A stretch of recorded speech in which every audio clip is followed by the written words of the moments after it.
La grabación entonces empieza y así podemos nosotros también empezar la clase. Bueno, en esta clase correspondiente a este día 11 de octubre, vamos a considerar lo siguiente. Primero que nada, vamos a compartir un poco pantalla para mostrar un poquito qué es lo que vamos a ver ahora.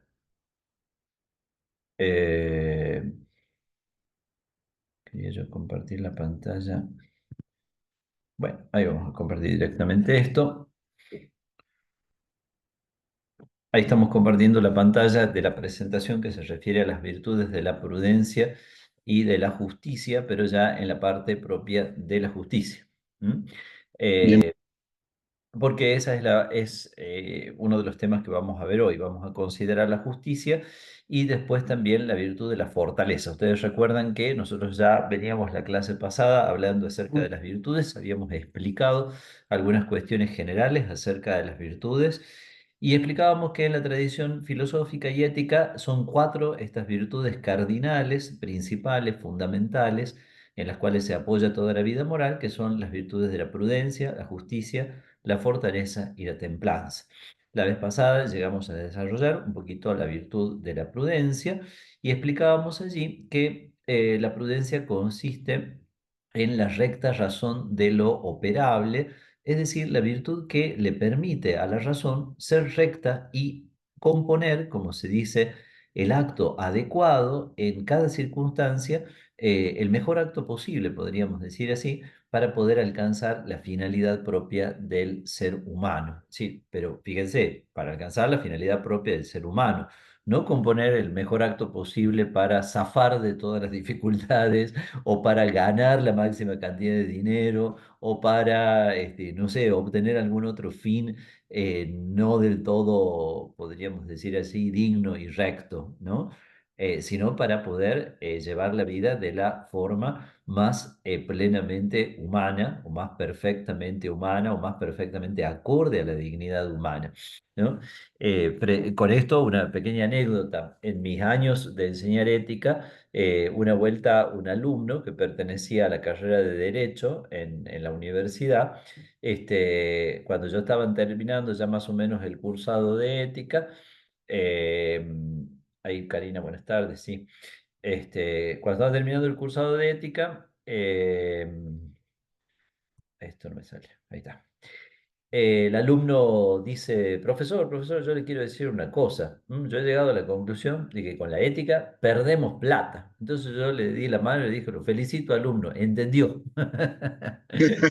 Entendió la clase, porque a veces con la ética se pierde plata, es decir, porque a veces se podría ganar plata de una manera ilegal, de una manera no solo ilegal, ¿no es cierto? Pues, todos creo que estamos más o menos convencidos o convencidos de que no tenemos que ganar dinero ilegalmente, pero sí, por ejemplo, podría ser que alguien quizá le dio demasiada importancia al ganar el dinero en su vida y descuidó otras cosas esenciales, como por ejemplo, se dedicó tanto a trabajar y a ganar dinero que después se dio cuenta de que ha compartido poquísimo con sus hijos y los hijos ya son grandes, no les llevan el apunte y entonces capaz que uno puede decir, fue en ese sentido, no fue prudente, porque sí se mató trabajando, nadie le va a discutir eso, pero no llegó quizás a ser su razón no compuso la mejor acción o el mejor curso de acción, podríamos decir así, para llevar una vida lo más plena posible de acuerdo a los objetivos más importantes y más trascendentes que más hacen a su dignidad que esa persona hubiera tenido que vivir. Entonces, eso, la prudencia. Bueno, y después todo lo que dijimos de la prudencia, no hace falta repetirlo, ustedes lo tienen en la clase anterior. Vamos entonces a la justicia. Fíjense ustedes cómo tenemos nosotros aquí definida la virtud de la justicia de acuerdo a Santo Tomás de Aquino, la firme y perpetua voluntad de dar a cada uno lo suyo, firme y perpetua voluntad de dar a cada uno lo suyo. Cuando nosotros decimos firme y perpetua, con esos dos adjetivos, estamos señalando lo que ya conocemos como las características propias del hábito o de la virtud. El hábito no es una disposición, podríamos decir así, pasajera de la persona, sino que es una disposición permanente y firme, o sea, algo que yo tengo, como quien dice, arraigado en el alma. Firme y perpetua voluntad, la palabra voluntad está aquí haciéndome referencia a la potencia en la cual arraiga esa virtud o la potencia que esa virtud perfecciona, quizá si podemos expresarnos mejor. Entonces es la potencia de la voluntad por la cual nosotros decidimos, la voluntad por la cual nosotros tomamos nuestras opciones. Esa es la virtud que está perfeccionada por la justicia. Y de dar a cada uno lo suyo, ese es el objeto propio de la justicia. Fíjense ustedes que nosotros decimos dar a cada uno lo suyo, pero también la palabra que Santo Tomás utiliza podría traducirse como devolver a cada uno lo suyo. Es como si en la dinámica de la vida social, de alguna manera, todos tenemos algo que le pertenece a los otros. Entonces, fíjense ustedes, ¿no? Pongamos un simple ejemplo de esto que yo estoy haciendo ahora. Yo le estoy dando clases a ustedes. Bueno, las clases se las debo a ustedes porque para eso me pagan, digamos así, soy un profesor que me contratan para eso, ¿no es cierto? Entonces, fíjense, y la universidad me debe el sueldo y ustedes le deben la cuota, todos le debemos algo a alguien. Entonces, devolverle a cada uno lo que le pertenece. ¿M? Fíjense, una idea sencilla, pero al mismo tiempo profunda. En esta vida no estamos cada uno aislados o encapsulados en nosotros mismos, sino que todos le debemos algo a alguien. ¿M? Y aunque no le debamos plata, porque no todo es plata, puede ser que le debamos respeto, que le debamos dignidad, que le debamos la verdad, que le debamos, no sé, distintas cosas, ¿no es cierto? Pero todos, de alguna manera, somos deudores de los otros y tenemos que devolverles, entre comillas, si cabe así expresarse, lo que es suyo. Entonces, la justicia siempre está viendo lo que le pertenece, lo debido, lo que le pertenece al otro, dicho en otras palabras, su derecho. La justicia en el pensamiento antiguo, particularmente en el caso de Platón, se concebía como una especie de armonía entre las otras tres virtudes, la prudencia que gobernaba la razón y la fortaleza y la templanza que gobernaban el mundo de la afectividad sensible o los apetitos, ¿no? Que nosotros ya vimos en la primera parte de la materia, las pasiones, ¿no? Entonces, esa era la visión antigua, pero Santo Tomás le hace como una pequeña modificación o gran modificación a esa visión, mostrándonos que el sujeto propio de la virtud de la justicia es la facultad de la voluntad, o sea, la voluntad con la cual nosotros decidimos nuestros actos y realizamos los actos eh, hacia afuera, por así decirlo, los actos que nos relacionan con las demás personas, esa voluntad tiene que ser rectificada por una virtud específica que es la virtud de la justicia. Y aquí nosotros nos encontramos también con algo muy interesante que dice el mismo Santo Tomás de Aquino. Yo he colocado allí la cita textual porque es importante todo lo que allí dice. La abreviación CG significa la suma contra gentiles, libro 2 capítulo 28. En ese lugar, Santo Tomás de Aquino dice lo siguiente: si el acto de justicia consiste en dar a cada uno lo suyo, dicho acto presupone otro precedente por virtud del cual algo se constituye en propiedad de alguien. Entonces, si el acto de justicia es dar a cada uno lo suyo y entonces es como que estuviéramos en una especie de juego, ¿vieron a veces esos juegos que la gente se pone en ronda y se van pasando un objeto, así? Es como que siempre tengo algo que no es mío, tengo que pasarlo, ¿no es cierto? Si hay algo que es del otro y que yo le tengo que dar y también hay cosas que son mías y los otros tienen que darme a mí por justicia, quiere decir que hay otro acto previo que ha hecho que yo posea eso. Si nosotros lo analizamos en lo que son las cuestiones humanas nos vamos a dar cuenta fácilmente. Supónganse que, no sé, yo a cualquiera de ustedes, voy a poner cualquier nombre de ejemplo, yo a Esteban, no sé, le vendo una casa. Entonces Esteban tiene la obligación de darme el dinero que vale la casa. Hasta ahí vamos bien, ¿no es cierto? Correcto. Entonces, yo a Esteban le doy la casa, Esteban me da el dinero, pero ¿por qué Esteban me tiene que dar el dinero? Y bueno, porque yo le estoy vendiendo. ¿Por qué yo puedo, hay un acto precedente, ¿se dan cuenta? ¿Por qué yo le puedo vender a Esteban? Y bueno, porque yo a la casa esa la adquirí por algún medio lícito, ¿se entiende? Porque la heredé, porque la compré, porque, no sé, por algo la tengo, ¿verdad? Entonces, siempre hay un acto precedente que es el que constituye el derecho, ¿no? Eso se nota muy bien cuando, en este ejemplo de las compra-venta de las propiedades, es un buen ejemplo porque se nota bien, ¿no es cierto? Entonces, por ahí uno dice, bueno, ¿y usted por qué es propietario de esto? ¿Cuáles son sus títulos? Bueno, y uno exhibe los títulos. Dice, acá está el título de propiedad y acá dice que esto era de mi padre o acá dice que mi padre se lo compró a fulano de tal. Entonces, las escrituras están en orden. Entonces, si uno dijera, mire, yo no tengo cómo demostrarle nada, entonces uno ya empezaría a sospechar un poquitito. ¿Dónde está el acto previo que dice que usted realmente tiene derecho a eso? Pero en última instancia, si nosotros llevamos esto como al extremo, ustedes se darán cuenta que hay cuestiones que se vuelven complejas, ¿no? Nosotros tenemos ahora todo un conflicto en Medio Oriente. Ustedes han visto que está Israel por un lado y están otros pueblos, los palestinos, Irán, y etcétera, pueblos que normalmente suelen ser de religión musulmana, pero más allá de la religión, están en contra, ¿no es cierto? Bueno, y la lucha, la pelea, ¿por qué es? En el fondo es por la tierra.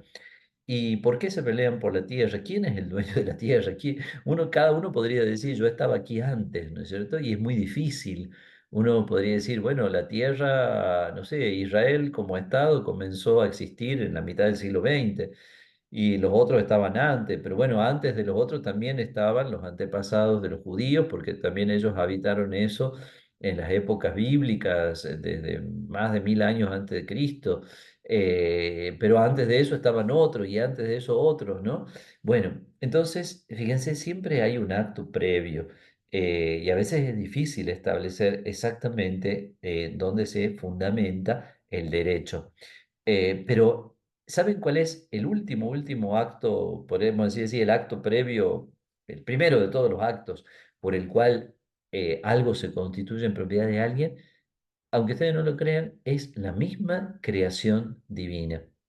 Cuando Dios nos creó, nos dotó de una serie de cualidades que hacen que nosotros seamos personas dotadas de una dignidad. Y entonces por esa dignidad que tenemos, tenemos derechos.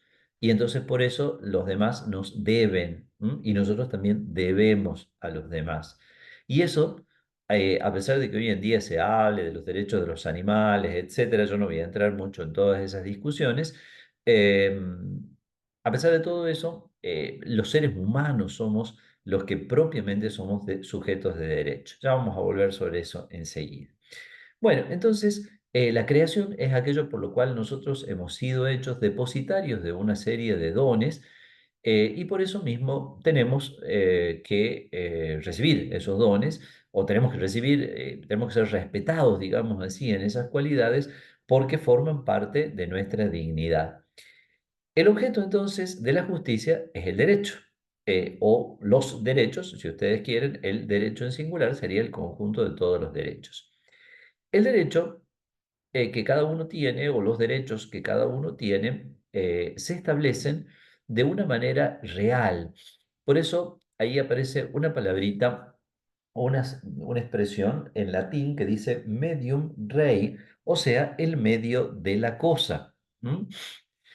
Fíjense ustedes, en otras virtudes, por ejemplo, la virtud de la templanza sería una virtud que establece el justo medio en distintas materias, entre otras, el justo medio que nosotros tenemos que observar en nuestra alimentación, en lo que comemos, ¿no? La virtud de la templanza. Pero el medio no es objetivo porque no es igual para todos, va a depender precisamente del sujeto. No es lo mismo un niño que un grande a la hora de comer, quiero decir, de la cantidad que debe comer. No es lo mismo, no sé, una persona que hace mucho trabajo físico que la persona que no hace casi actividad física. No es lo mismo un joven que un anciano. Bueno, eso marca toda una serie de diferencias. Entonces es un medio bastante relativo y no objetivo, no marcado objetivamente, sino que depende bastante del sujeto. En cambio, el medio de la justicia es un medio real. La palabra real viene de la res rei, del latín, que significa cosa. Entonces es un medio objetivo, es un medio marcado por la misma cosa. Si este objeto vale 100, yo tengo que pagar 100. Tal vez el mercado, tal vez ciertas situaciones harán que en algún momento valga 95 o en otro momento valga 110. Pero si yo pretendiera pagar 50 por algo que vale 100, ahí ya no podríamos hablar de justicia. En los otros casos, tal vez sí, bueno, puede ser 95 porque, no sé, porque de buena voluntad me hizo una rebaja o porque está muy apurado en venderlo y entonces me baja el precio, ¿no? Pero entonces es un medio objetivo. Por eso decimos medio de la cosa o medium rei. ¿Se entiende hasta acá, no es cierto? Bien, y la justicia tiene unas condiciones para poder ser ejercida que nosotros hemos resumido allí en tres puntos. ¿M? En primer lugar, los sujetos que se relacionan en justicia son iguales, tienen el mismo rango, la misma categoría. ¿M? Por eso, fíjense, la justicia se da entre las personas. No habría un acto de justicia entre una persona y un animal propiamente, insisto, por más que mucho se diga en ese sentido. Ya vamos a abundar un poquito más sobre eso, ¿no? Eh, entonces tiene que haber una igualdad, y una igualdad que evidentemente entre los seres humanos hay igualdad en algunas cosas y en otras no. Por ejemplo, si dos seres humanos se presentan, no sé, a un trabajo, los dos tienen que ser tratados con igual respeto. Pero seguramente si uno de los seres humanos esos tiene el título correspondiente para reclamar ese puesto de trabajo y el otro no, bueno, ahí sí hay una desigualdad que es legítima, o sea, porque yo voy a tomar al que tiene el título y no voy a tomar al que no lo tiene, ¿no es cierto? Entonces no le estoy haciendo una injusticia. Entonces, pero bueno, siempre donde hay una igualdad, donde hay una posibilidad de igualdad, juega la justicia. También, como condición de la justicia, está la alteridad. Quiere decir que, propiamente hablando, se puede hablar impropiamente, pero cuando hablamos con propiedad, la justicia siempre es una relación entre dos sujetos distintos. Entonces, yo podría decir, no sé, trabajé mucho esta semana, entonces me debo esta noche un helado, entonces me debo a mí mismo comprarme un heladito. Bueno, podés decirlo si querés, pero eso, estrictamente hablando, hablando correctamente, eso no es justicia. Justicia es cuando es de uno a otro, ¿no es cierto? Cuando, por ejemplo, una persona prestó un servicio y yo tengo que pagarle por el servicio que prestó. Entonces ahí sí, alteridad es uno y otro, o de uno a otro. Siempre alter significa otro, entonces alteridad significa que la justicia se da por lo menos entre dos. Y la tercera condición es la exigibilidad, ¿no es cierto? Es decir, que sea algo exigible. Es decir, que se pueda o se deba exigir eso, ¿no es cierto? Por ejemplo, si yo vendo algo, bueno, cobro el precio que vale eso que vendí, ¿no es cierto? Pero si yo, no sé, le hago una gauchada a un amigo, bueno, ni el favor que le hago es exigible, ni tampoco sería exigible que él no sé, me agradezca de alguna manera, ¿no? Para ponerle un ejemplo inmediato, acá yo en la parroquia siempre pasan muchas cosas, como en casa muy grande, y se nos rompió toda la cuestión de la central telefónica, ¿no es cierto? Y como uno en la vida tiene muchos amigos, siempre yo tengo uno que sabe muchísimo de teléfonos, entonces este buen hombre vino esta mañana. Y bueno, empezó a arreglar un poco, no pudo terminar de arreglar, pero bueno, ya vamos encaminados con el tema. Y lo hace de pura gauchada, o sea, capaz que yo le quiero pagar y no me va a querer cobrar por lo bueno que es, porque es amigo, más que nada. ¿no? Pero bueno, yo seguro que ya estaba pensando, yo si no me quiere cobrar, ya le voy a regalar algo, es decir, porque me parece también un gesto de gratitud, por lo menos se ha tomado todo el trabajo de venir a ver el problema que yo tengo. ¿M? Entonces, fíjense ustedes, si yo le hago un regalo, el regalo no sería exigible en justicia. Ni tampoco yo le puedo, sería exigible en justicia que él venga y trabaje para mí sin cobrarme nada y me diga, no le cobro nada, padre, porque es amigo, porque yo le quiero colaborar o por lo que sea. Entonces, hay cosas que no son exigibles en justicia, pertenecen a otras virtudes, pero no a la justicia. Es decir, en cambio, la justicia es que si yo le contrato con una persona en tanto, le pago tanto. Eso es justicia, ¿no es cierto? Que así quedamos, así te pago. ¿M? Como les decía yo, en la parroquia siempre pasan cosas. Los otros días también tuve otro problema grave de electricidad y también uno tiene muchos amigos. Tengo otro que es un electricista de eso que saben todo, ¿no es cierto? Y entonces vino también este hombre el domingo, sacrificando su descanso a arreglarme el problema eléctrico. Y entonces me dijo, le digo yo, bueno, decime cuánto me cobras y me dice tanto. Y yo le pagué más que eso. Entonces, por justicia, yo le pagué lo que él me dijo. Eso es lo que acordamos. Y lo que le di de más ya es por gratitud, es por otra virtud. No sé si entienden ese punto. La justicia es lo meramente, lo exactamente exigible. ¿M? Lo otro ya pertenece a otras virtudes, ¿no es cierto? Este, pertenece a otras virtudes y eso nos hace dar cuenta de una cosa, que la justicia es necesaria para la vida social y al mismo tiempo también la sola justicia sería insuficiente, porque si no existieran estos gestos tan agradables de los amigos que te sacan de un apuro y que son capaces de venir, aunque sea domingo, y que justo te solucionan un problema porque justo da el caso que son expertos en ese tema, ¿no es cierto? Si la vida no tuviera esas cosas, la vida sería realmente muy seca, muy árida, ¿no? Entonces la vida tiene de lindo eso. La justicia es como la base, pero después la justicia tiene que ser complementada por otras cosas. Porque, hablando estrictamente, la justicia es de lo exigible, de lo que se debe. ¿M? Entonces, fíjense, si ustedes son jefes en su trabajo o si trabajan en relación de dependencia, cualquiera sea el caso, y hay que pagar 100 y ustedes pagan 110 porque dicen, bueno, muchachos, hemos ganado más, o porque quiero reconocer el esfuerzo que han puesto, o porque realmente se han jugado por la empresa, o se han jugado por lo que estábamos haciendo, qué sé yo.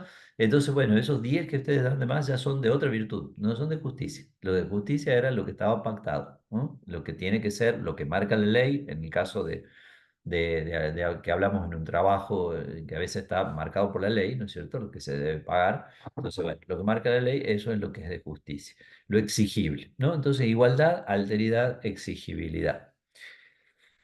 Recién decíamos que ese último, ese acto primero, por así decirlo, por el cual nosotros nos hacemos acreedores y los otros también se hacen acreedores a una serie de derechos es la naturaleza, por eso decimos en última instancia la creación, ¿verdad? Porque por la creación nosotros hemos sido constituidos en dignidad.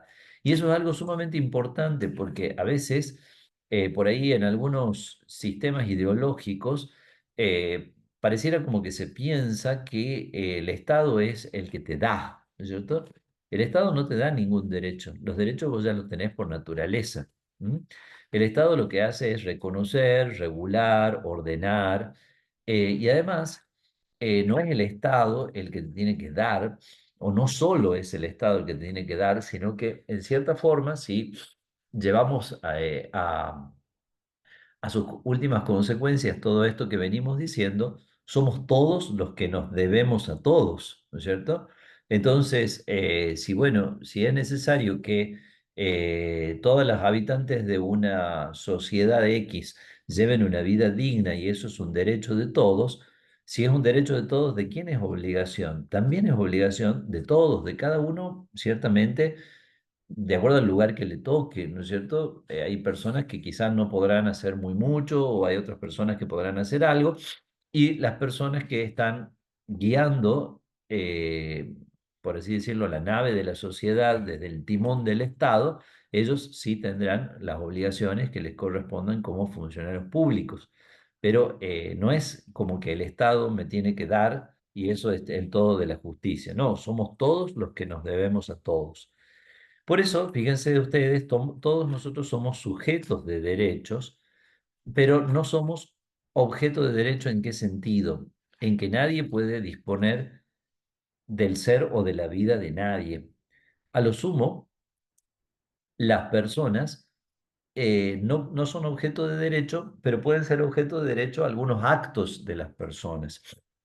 Si yo, por ejemplo, le pago a un empleado para que atienda el kiosco 8 horas por día, ¿no es cierto? Entonces, bueno, yo tengo derecho a ese a esos actos, a que él realice esos actos que consisten en atender el kiosco, porque para eso le pago. Ese es el contrato que hemos hecho. Pero yo no tengo derecho sobre todo a su vida. Eso sería una locura, no puede existir. En algunos lugares, lamentablemente, todavía existen como situaciones en las cuales ciertas personas tienen derechos omnímodos sobre otros, y eso evidentemente es una enorme injusticia. Y nosotros por ahí podemos pensar, bueno, no sé, algún país oriental, algún país islámico. Y sí, cuidado, pero también nosotros en Occidente, que nos creemos muy adelantados, muchas veces estamos cometiendo cosas parecidas, ¿no es cierto? Es decir, un niño no nacido parece que es una cosa de su madre, y eso es una injusticia. No tiene derecho a eliminarlo, ¿no? Pero bueno, entonces, sujetos de derechos somos todos los seres humanos.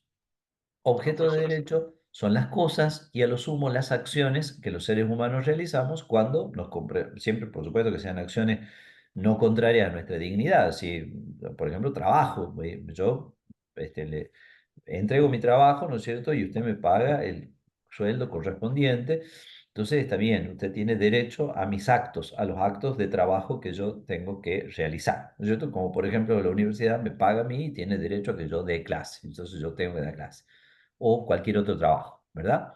Entonces, ahí estamos con este tema del sujeto y el objeto de derecho.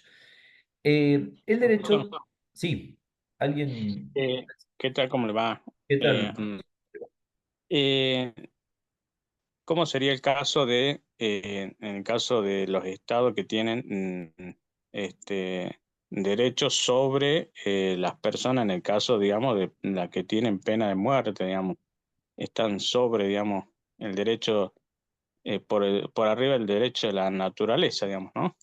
Bien, vos fíjate que ahí te respondo, buena pregunta, esa es una buena pregunta. Te respondo como en dos partes para que veas que es un temita complejo. Si nosotros vamos a la fundamentación clásica y antigua de la pena de muerte, que te dan autores de mucha, no sé, solvencia e importancia filosófica y demás, los autores antiguos te van a decir en muchos casos lo siguiente: la sociedad es como un gran cuerpo. En un gran cuerpo a veces uno tiene que cortar un miembro enfermo. Por ejemplo, si vos tenés un dedo engangrenado, el doctor te dice, mire, cortemos el dedo porque el dedo o la vida de todo el cuerpo. Entonces uno dice, bueno, pierdo un dedo, pero conservo la vida. Entonces, con esa analogía, los antiguos decían, a veces hay que suprimir a algunos miembros de la sociedad que son extremadamente nocivos, ¿no es cierto? Entonces, con eso justificaban la pena de muerte, ¿no? Esa era la justificación de la pena de muerte, que todavía existe en algunos países, incluso occidentales, en Estados Unidos, en algunos estados. Estados Unidos tiene una legislación muy federal, entonces lo que vale en un estado capaz que no vale en otro, pero sí existe, ¿verdad? Bueno, eso en cuanto a la fundamentación clásica.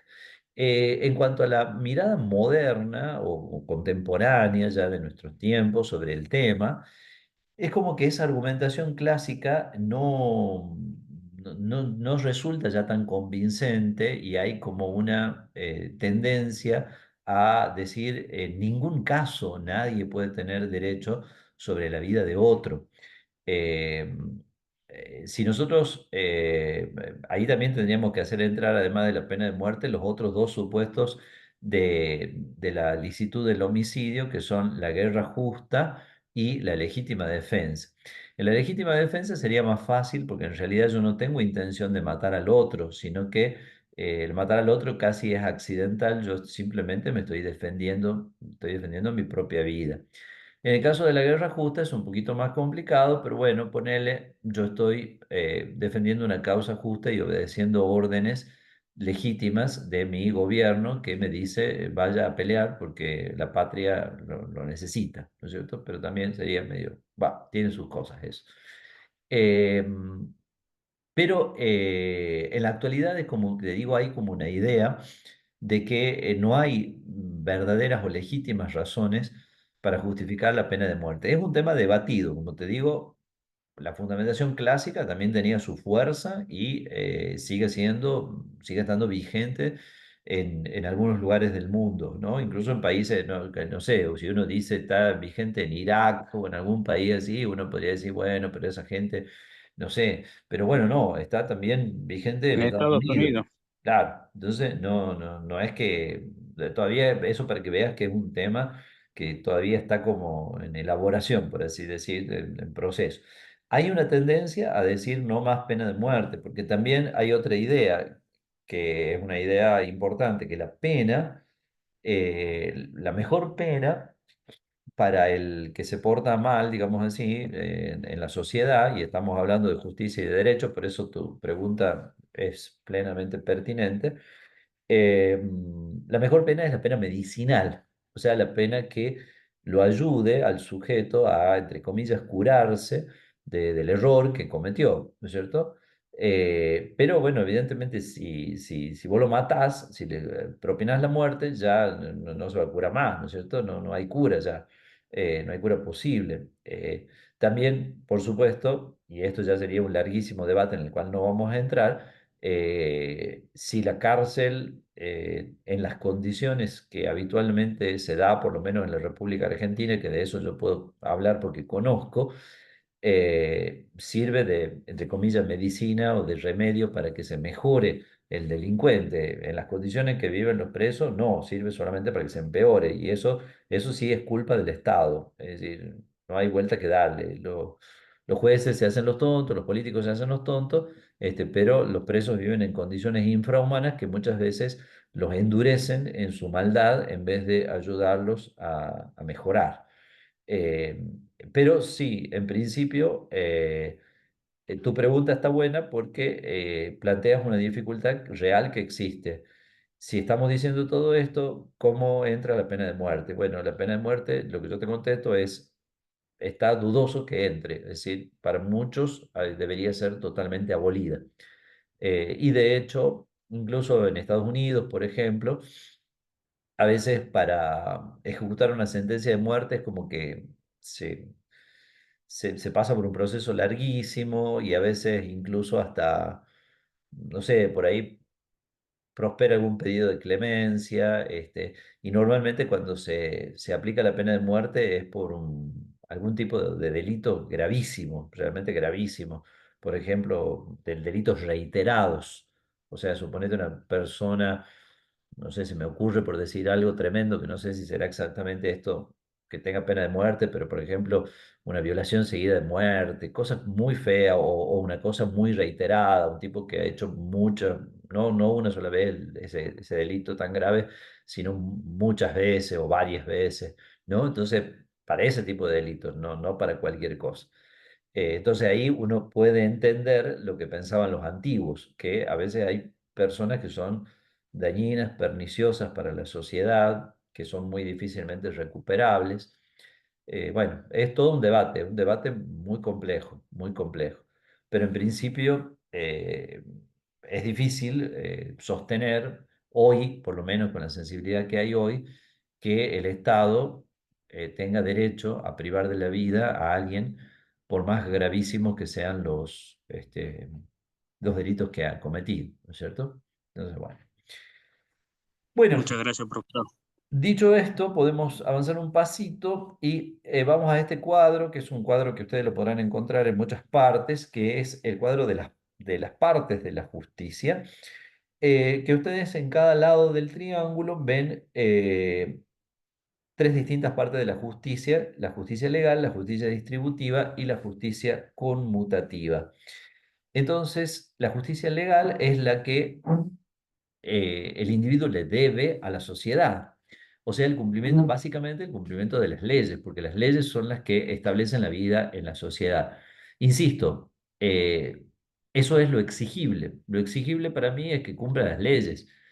Si yo de buena onda, como dicen los chicos hoy en día, hago más cosas, por ejemplo, yo tengo que cumplir con, no sé, con las cosas por las que me pagan, ¿no es cierto?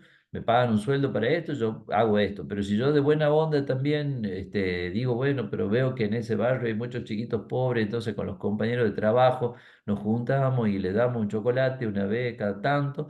Eso está buenísimo, pero no pertenece a la justicia, pertenece a otras virtudes. La justicia es lo que es exigible. ¿M? Bueno, podríamos, sí, eso, lo que acabo de decir también podría discutirse un poco, porque si todos nos debemos a todos y hay una vulneración de la dignidad en esos niños, tal vez en cierta forma es debido, pero no vamos a entrar en esa sutileza. La justicia entonces del individuo a la sociedad es la justicia legal, el cumplimiento de las leyes. La justicia entre individuos es la justicia conmutativa y esa es la más fácil de entender porque es la que regula las transacciones, de las cuales el ejemplo más claro y patente es el de la compra-venta.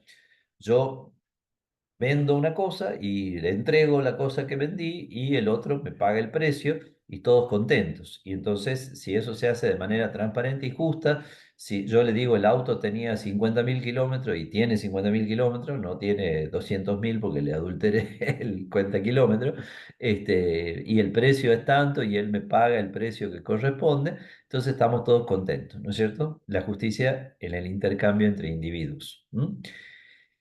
Y la justicia distributiva es la que se establece de la sociedad al individuo, porque la sociedad también le debe cosas al individuo que es parte de ella, porque el individuo es parte de la sociedad, pero al mismo tiempo tiene una dignidad en sí mismo.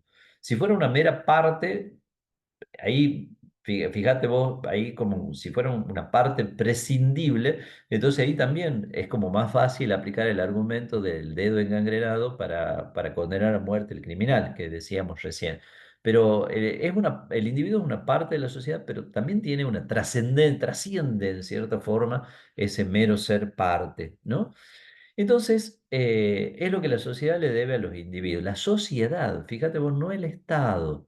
El Estado es el órgano jurídico que gobierna la sociedad, pero la sociedad somos todos. ¿No? Entonces, lo que la sociedad le debe al individuo. Y distribuir no quiere decir solamente distribuir plata, ¿no es cierto? Porque nosotros a veces, sobre todo en la historia reciente de la República Argentina, cuando escuchamos la distribución y distribuir, ya casi nos estamos imaginando a la gente haciendo cola para cobrar el plan, ¿no? Bueno, el plan ya sabemos que puede tener su parte buena y también su parte mala. No vamos a entrar a discutir eso, que sería como un tema y muy interesante de la ciencia política, ¿no es cierto? Pero no solo eso, sino también distribuir los bienes, incluso los bienes que no tienen precio, los bienes que no se pueden medir en plata, por ejemplo, los bienes culturales. Por ejemplo, el Estado tiene la obligación de poner una escuela en la punta del monte si ahí hay, no sé, una cantidad suficiente de chicos, aunque para el Estado sea deficitario poner ahí una escuela, porque la educación es un derecho para todos. Entonces, esos chiquitos que viven en la punta del monte también tienen derecho a tener escuela. Entonces la escuela no se tiene que cerrar. Bueno, hoy en día a veces hay situaciones difíciles, a veces esos lugares alejados se van despoblando, entonces se hace como un análisis y se dice, bueno, vamos a ponerle un ómnibus a los chicos para que vayan al otro pueblo vecino, es más barato que mantener una escuela para 5 chicos.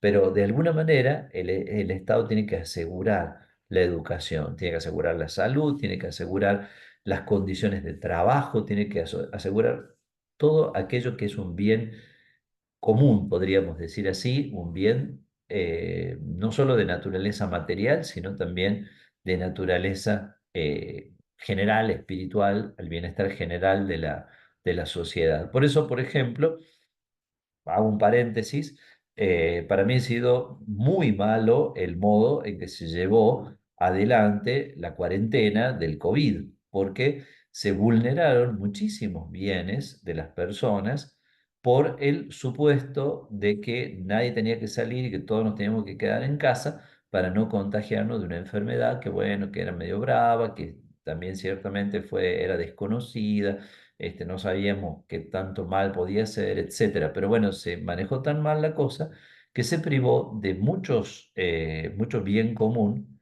a la población, también del bien de la salud. Un cardiólogo te puede contar que mucha más gente murió porque no se la podía atender de las enfermedades cardiológicas, o muchos otros casos por el estilo, ¿no? Bueno, entonces esas son las partes de la justicia. La última plaquita nos habla de las partes potenciales de la justicia, son aquellas virtudes como que no realizan perfectamente la virtud de la justicia, sino que la realizan solo en parte, porque tal vez en ellas no hay una exigibilidad o no hay un plano de igualdad. Por ejemplo, la religión, que es la virtud que regula nuestra relación con Dios, no hay igualdad. O sea, nosotros no somos iguales a Dios. Pero bueno, hay una virtud que marca nuestros deberes para con Dios. Esa es la virtud de la religión y así sucesivamente. Pero corto esto porque el tiempo se nos fue un poquito y quiero que veamos, aunque sea rápidamente, algo sobre la virtud de la fortaleza.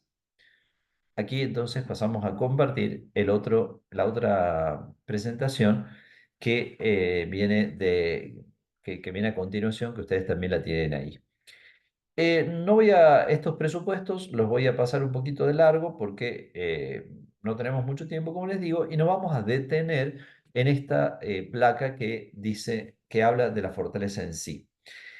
La fortaleza es la virtud que modera el apetito irascible. El apetito irascible, ustedes tal vez recuerden, porque algo vimos en la primera parte de nuestro programa, es la parte de nuestra afectividad que se proyecta con fuerza hacia el bien para vencer ese obstáculo que se nos opone para la consecución de un determinado bien. Entonces, o el lanzarse contra un determinado mal que nos aqueja o que nos enfrenta, por así decirlo, ¿no? Entonces, la virtud de la fortaleza es para mantenernos firmes en el bien, para no retraernos de obrar el bien frente a las dificultades. Y su carácter principal, su objeto principal es moderar sobre todo dos de las pasiones del apetito irascible, que son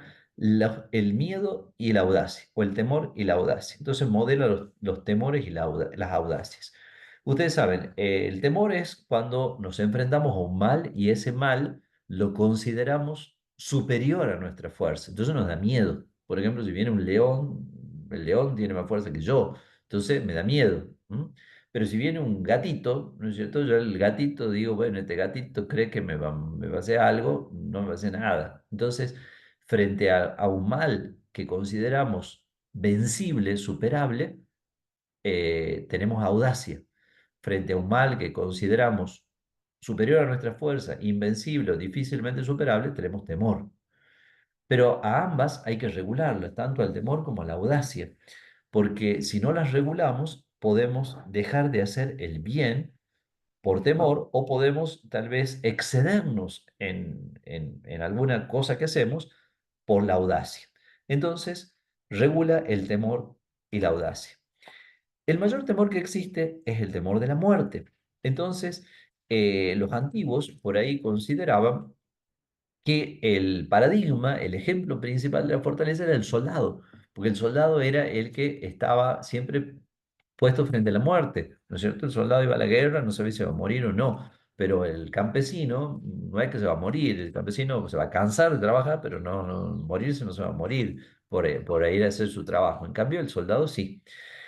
Pero fíjense ustedes que el paradigma, o sea, el modelo de la virtud de la fortaleza, no es el soldado, porque la fortaleza no es solamente el ejercicio de una fuerza exterior para luchar, sino sobre todo es una solidez interior, una firmeza interior.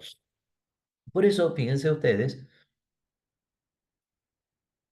a veces podemos pensar que es fuerte, no sé, el violento, el agresivo, y en realidad el violento o el agresivo le falta la virtud de la fortaleza. Porque precisamente se nota que le falta la virtud de la fortaleza, ¿en qué? En que no puede dominar su propia agresividad, ¿no? Entonces, la fortaleza es algo sobre todo interior, es algo que está dentro de nuestro corazón, está dentro de nuestra alma, ¿no? Entonces, es la capacidad que tenemos de encontrar la justa firmeza, no una firmeza imprudente, podríamos decir, o sea, que yo me haga el valiente y me quede parado frente al león, y no salga corriendo como debería, o bueno, me subo a un árbol, no sé qué tendría que hacer, este, o el miedo que no me deja hacer las cosas, ¿no es cierto? El miedo que me lleva a no poder hacer frente a una determinada situación. Entonces, el justo medio entre la cobardía y la temeridad sería la audacia excesiva. Por eso, fíjense esa hermosa frase, el fuerte no se fía de sí mismo. El fuerte es el que precisamente tiene como una cierta desconfianza de sus propias fuerzas y se fija bien si realmente tiene la capacidad de enfrentar a aquello que lo ataca, ¿no? Eh, y la fortaleza, y con esto voy a terminar porque el tiempo se nos acaba, después quizá hablaremos un poquito más de la virtud de la fortaleza junto con la de la templanza en la próxima clase. La fortaleza tiene dos actos, resistir, que es el más propio, y atacar. Fíjense ustedes, resistir y atacar. Y uno a primera vista capaz que podría decir, bueno, la fortaleza, tener mucha fuerza, entonces atacar, yo voy, me pongo en guardia y pum, pum, pum, empiezo a atacar al otro. Pero en realidad el acto principal de la fortaleza es resistir. Santo Tomás de Aquino, Suma Teológica, fíjense ahí abajito, lo tienen ustedes, Suma Teológica, cuestión 123, artículo 6, respuesta a la primera objeción, dice así, resistir es más difícil que atacar por tres razones. Primera, porque la resistencia se hace al parecer ante uno más fuerte que nos ataca. En cambio, si atacamos, somos nosotros los más fuertes. Claro, es más fácil jugarle al que es más débil, ¿no es cierto? Es decir, como a veces, no sé, la selección argentina, cuando salió campeón, los primeros amistosos eran con esos países que apenas existen en el mapa, que bueno, que claro, eran pavitas todos para ganarle, ¿no? Entonces uno dice, bueno, ¿por qué no vamos a jugar con Brasil, con, no sé, con Francia, con algunos de esos que son grandes selecciones, ¿no? Entonces, resistir se hace ante uno más fuerte y atacar, en cambio, cuando nosotros nos sentimos más fuertes. Segunda, porque el que resiste ya siente inminente el peligro, mientras que el que ataca lo ve como futuro. Entonces, el que resiste, el peligro se le viene encima, entonces ahí es donde tiene que ser firme. En cambio, el que ataca es el que puede planificar su propio ataque y entonces de esa forma se siente o es como más fuerte, ¿no?